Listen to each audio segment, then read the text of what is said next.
This is a living challenge for white. So white barely has any eye space. It doesn't have any real eyes, except this one.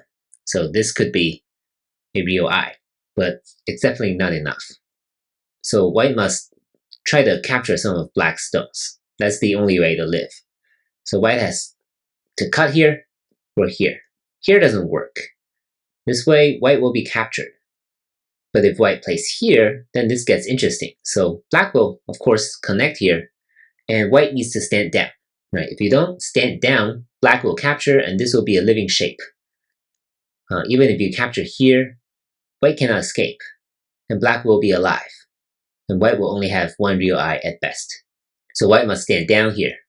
And now black needs to be careful. If black captures from this side, right, black cannot enter from the left side, but if black captures from the right side, white can actually play here. This is a snapback against all these stones. So black can only capture and white can capture.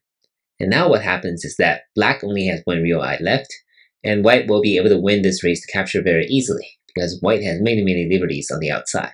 So black fails if it plays at number 4. So what should black do? Black's strongest response here is to play this move, right? Kind of destroying white's real eye.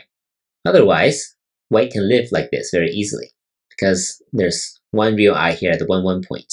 So black's strongest response is here, right? Now if white ignores the upper side and plays here, now black will be able to connect here. White also cannot come in, right? So white needs an extra move here, and black will be able to capture white like this. So this is not okay for white. So that is why after number 4, white must try to prevent black from coming in. And that's why this throw in is still a very effective move. So because this is an Atari, you can't ignore it. Black must capture, and now white can build this extra eye on the outside. Because black is not able to capture these 2 stones. It cannot enter at number 10. So it can only connect at 8 and 10, but it'll be 1 liberty short. And white will be able to capture black like this.